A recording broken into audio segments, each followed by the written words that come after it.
Chinese virus, a phrase that President Trump has been rampantly used since March 16th to March 25th.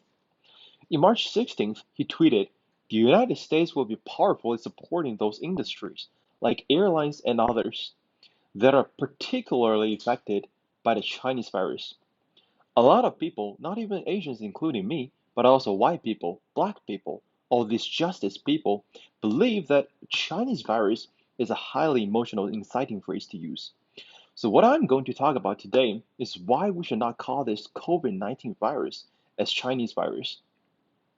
From the perspective of naming issues that will cause globally and domestically. First of all, according to the WHO's naming rubric, since I can't use any slides here, I'm just going to tell you some important points.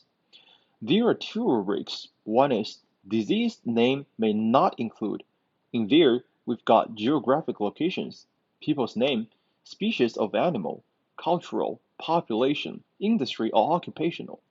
Obviously, the name Chinese virus has severely break this rule.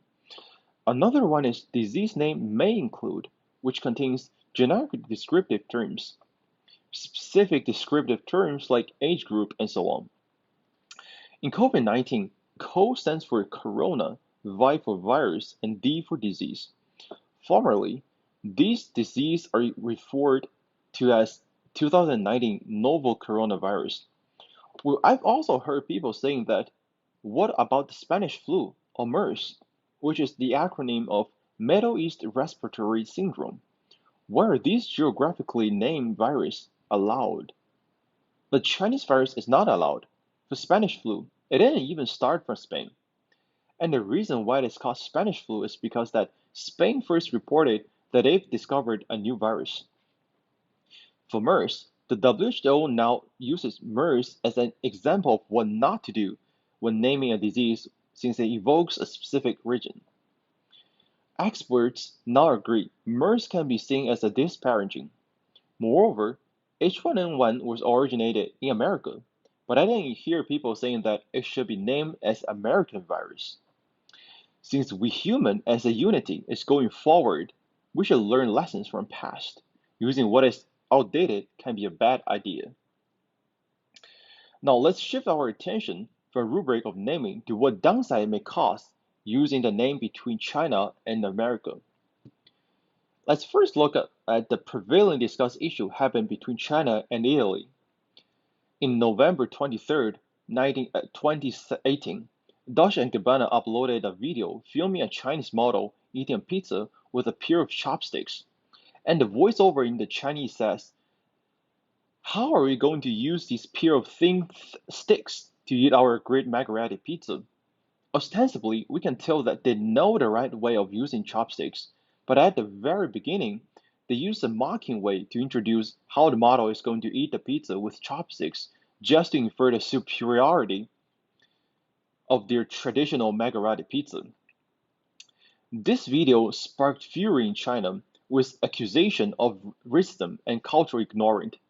As a result, people in China started to boycott the production of Dolce & Gabbana. According to eState, the boycott causes its Asia Pacific market shrank to 22% from 25%, which was about more than 1 billion in euro. It's not hard to see that how dangerous it is to invoke the hatred in the country that you want to do business with. People have already suffered a lot because of the trade war between China and US. As an epitome, US exports to China from the bustling harbor decreased for 12 consecutive months. It suffered a 19.1 drop in export volume when comparing October 2019 with the same month in 2018. If the name of Chinese virus is about to cap using, I believe that the next round of fury will come, and the money that lost in the fury will be much more than the cost in the trade war. Now let's focus on what might going to happen here in America domestically. On March 10th, 2020, Asian woman was punched in the face in New York City, what is being investigated as a possible bias incident, with the governor of New York saying that it was apparently motivated by bigotry surrounding the coronavirus. Racism is never a simple social topic, since if there is no such a productive way to deal with it, Whole thing can be fermented into a riot, and history has already taught us that. In 1967, because of several black males being mistreated, Detroit faced its bloodiest period. A riot started on Wednesday, April 29th, and after 5 days when it ended, 43 dead, 1,189 injured, over 200 arrested, and more than 2,000 buildings destroyed. Similarly, in 1992, Los Angeles faced another riot caused by the issue of race caused 63 people killed, 2,383 people injured, more than 12,000 arrested, caused over 1 billion damage.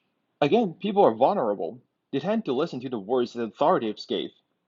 Thus, if Chinese virus become prevail here in America, I believe that America will burst out its largest riots against Chinese people, which possibly going to separate the whole country.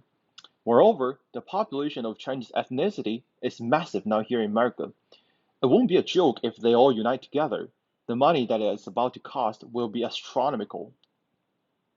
So in conclusion, the name of Chinese variants should never be applied because of variants violates the rule of naming given by WHO.